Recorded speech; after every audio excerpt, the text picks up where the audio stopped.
175페이지 잠깐 설명드리겠습니다. 미지수가 두 개인 연립 방정식. 자, 여기로 가시면, 자, 1차 방정식과 2차 방정식이 있는 경우에요. 그래서 이거는 어떻게 계산하냐면, 1차 방정식을 2차식에다 대입을 해요. 그래서 한 변수로 통일한다는 거죠. 그래서 예를 들어서, 이제, y-x 이꼴 1이랑 x의 제곱, y 제곱은 25 이렇게 했어요. 그래서 요거를 바꿔서 y는 x 플러스 1을 하고 y에다 대입을 해서 한 변수로 통일을 하는 거죠. 한 변수로.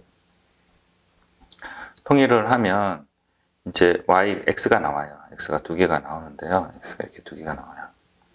이 x 두 개 나온 거를 여기다 대입을 하잖아요. 그러면 y가 또 두 개가 나와요. 근데 그 y가 이거를 만족시키는지 몰라요. 그래서 또 여기다 대입해서 y가 성립하는 y를 찾아야 돼요. 그래서 그렇게 하지 마시고 요 x가 두 개 나온 거 이거 있잖아요. 1차식에 대입을 해요. 1차식에 대입하면 y가 하나 나오잖아요. 그래서 괜히 여기 집어넣어서 y가 두 개 나오죠. x가 마이너스 4를 집어넣으면 16이잖아요. y는 뿔마 해가지고 두 개가 나와요. 둘 중에 얘를 만족시키는지 아닌지 확인하기 위해서 또 여기다 또 대입해야 되기 때문에 번거롭다는 거죠. 그래서 1차식에다가 2차식을 대입한 요 구한 x값을 1차식에다 대입해서 나중에 짝을 y를 구해내는 방식으로 구합니다. 아시겠죠? 그래서 두 쌍의 해가 나와요. 잠깐 화면 멈추고 필기를 하십시오. 됐죠? 그 다음에 요 3번 설명할게요. 3번이 2번입니다. 두 2차 방정식이 이루어진 연립 방정식이에요. 이거는 이꼴 제로가 되는 거는 반드시 인수분해가 돼요. 인수분해가 되면 인수분해가 1차식이 형성이 됐고 그 1차식이 또 다른 2차식에다가 다른 2차식에다 대입해서 계산한 방식입니다. 잠깐 화면 멈추고 필기를 하십시오. 예를 들어 설명드리겠습니다. 넘어가면요. 여기 보시면 이렇게 된다고 합니다. 연립 방정식이 있는데요. 이꼴 제로죠. 그래서 반드시 인수분해가 돼요. 반드시 인수분해가 돼요. 그러면 이렇게 해서 구한 얘는 이렇게 1차식이 나와요.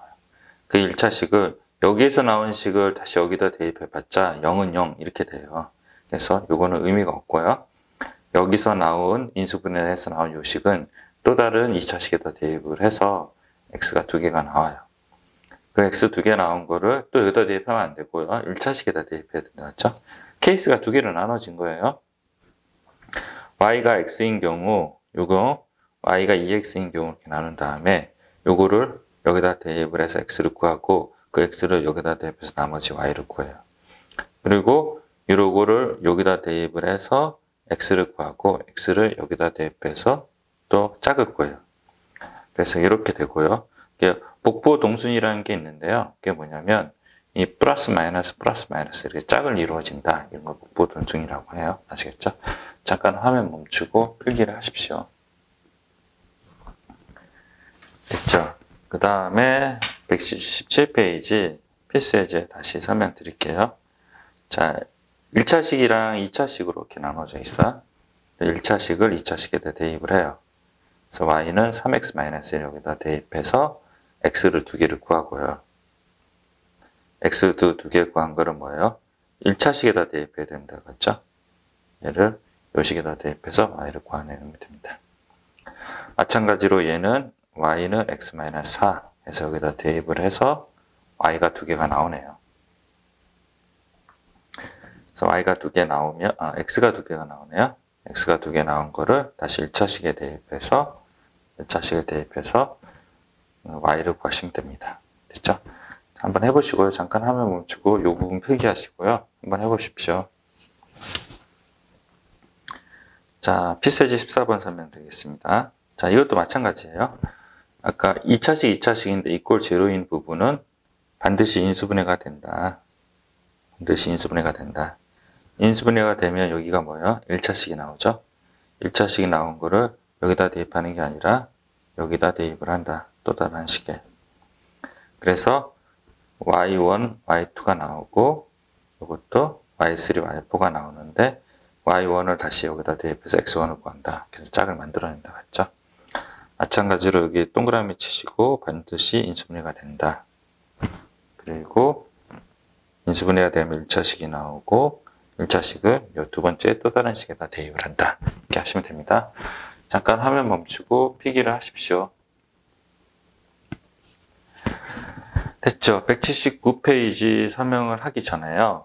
저기 특강으로 갈게요. 특강. 흐름 때문에 그래요. 그래서 181페이지 특강으로 가시면요. 181페이지입니다. 자, 아까 큰 틀이 뭐였어요? 1차식을 어떻게 한다 그랬어요? 1차식이랑 2차식이 있을 때 1차식을 2차식에 대입한다. 2차식 두 개가 있는데 하나가 이꼴 제로가 있어요. 그 이꼴 제로가 있는 부분은 반드시 인수분해가 돼서 걔를 인수분해하면 1차식이 나오니 또 다른 2차식에다 대입을 해서 해를 구한다. 이번에는 뭐냐면요. 2차식, 2차식이 있는데요. 두 문제 둘 다 보시면 이꼴 제로가 없어요. 이꼴 제로가 없어요. 그래서 이렇게 된 거는 어떻게 푸냐면 이게 이제 팁인데요. 자, 이 창을 소구를 해요. 그래서 여기다가 2를 곱하고 여기다 3을 곱해서 이 창은 소구가 되나요? 그러면 이 창 소구법 성공하면 이렇게 계산하시면 되고, 이 창 소구를 했는데 실패를 했어요. 실패. 예를 들어서 요거예요. 여기다 2를 곱했더니 요거는 소구가 됐지만 요거는 소구가 안 되죠. 또 요거를 소구하면 얘가 소구가 안 돼요. 그럴 때는 상수항 소구법을 쓴다. 이렇게 됩니다. 자, 그러면 이 창 소구법부터 먼저 할게요. 여기다 첫 번째 식에다 2를 곱하고 두 번째 식에 3을 곱해서 빼주면 y가 소구가 돼요. 그럼 2창이 소구되면 1창이 되죠. 그래서 1창이 있고 2창이 있는 경우예요. 이런 경우는 여기다 대입해도 되고 여기다 대입해서 계산하시면 되고, 대입해서 나온 y값 있잖아요. 그 y값을 다시 2차식에 대입하면 안 된다 그랬죠. 여기 1차식에다 대입을 해서 x를 하나만 구해내셔야 됩니다. 아시겠죠? 잠깐 화면 멈추고 이 부분 필기를 해주세요. 이게 되게 중요합니다. 됐죠? 자, 그 다음에 특강 2번 설명을 할게요. 이거는 여기다 2를 곱해서 요거를 소구를 했지만 y가 소구가 되지 않아요. 그래서 요것도 최소 공배수 구해서 y를 소구해도 x가 소구가 되지 않아서 그럴 때는 어떻게 한다 그랬어요? 위에서 상수항 소구법을 쓴다 그랬죠? 그래서 10이랑 16의 최소 공배수를 구해요. 그래서 요 최소 공배수가 해당되는 게 48인가요? 48? 36, 18, 48이네요. 그래서 최소 공배수 48을 만들어요. 그거를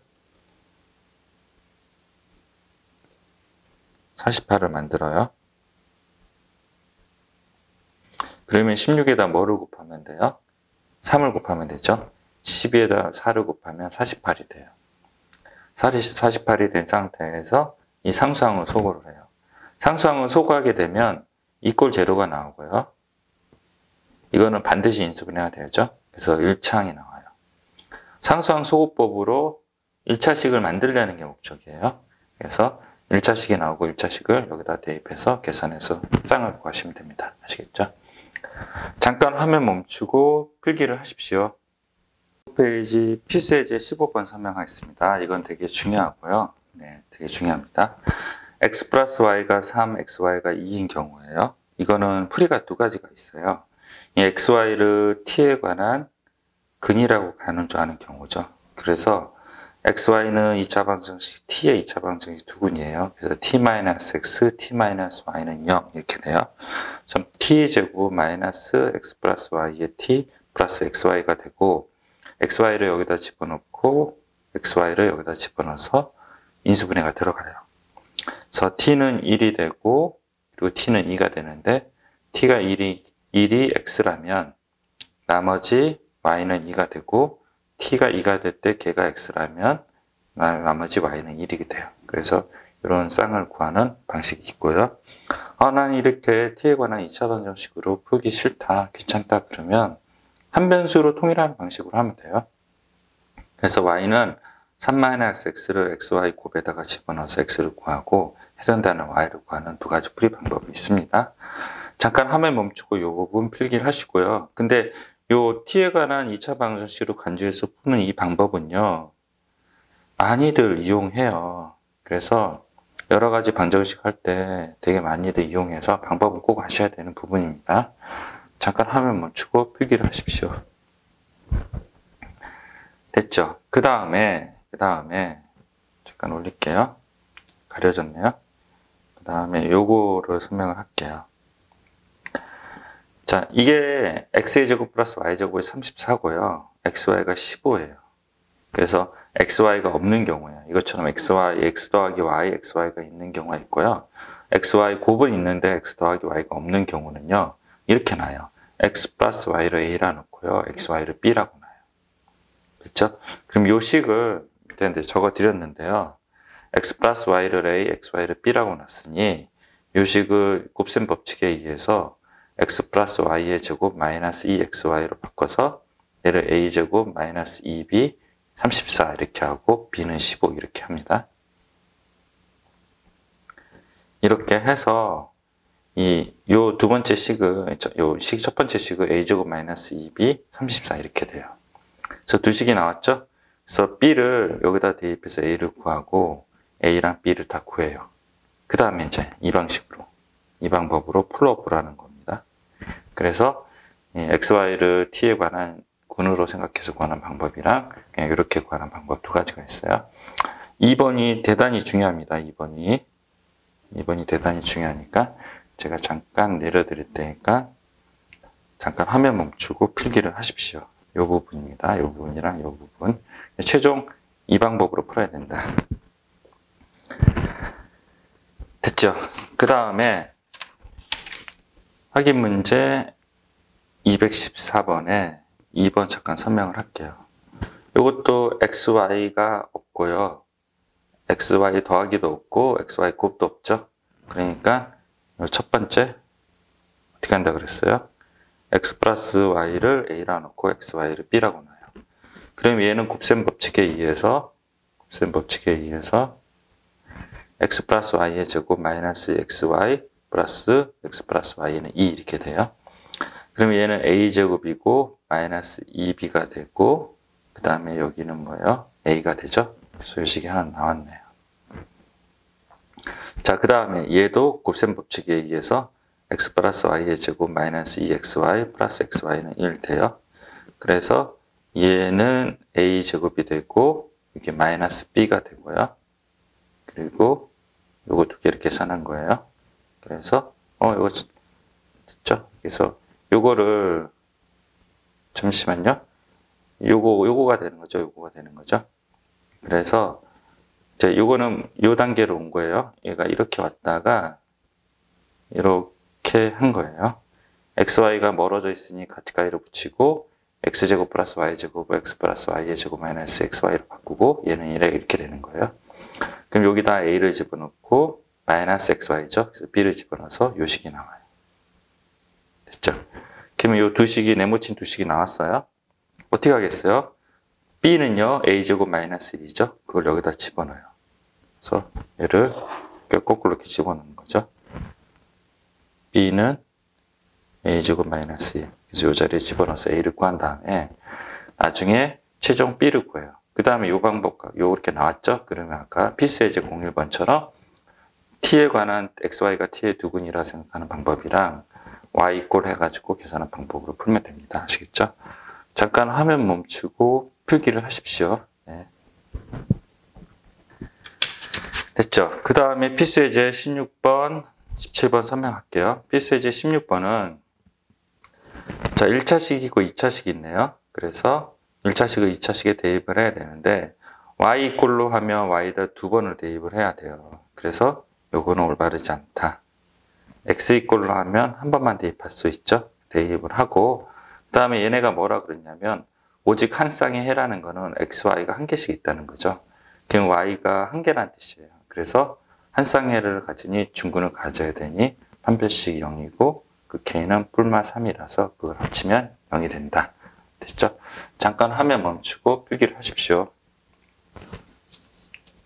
자, 그리고 필수 예제 17번이에요. 자, 이거는 어떻게 하냐면 가로의 길이를 x, 세로의 길이를 y 이렇게 놔요. 그래서 피타고라스 정리를 써서 이 한식이 나왔네요. 둘레의 길이가 34라고 하니 2의 xy는 34. 그래서 간수하면 이렇게 되고요. 이것도 어떻게 해요?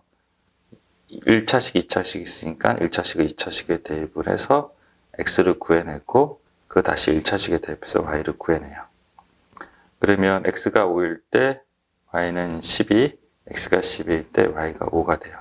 근데 직사각형 가로가 세로 길이보다 크다니까 x가 y보다 커야 되니까 x가 10이고 이 두 번째네요. 그리고 y가 5가 되네요. 됐죠? 잠깐 화면 멈추고 필기를 하십시오.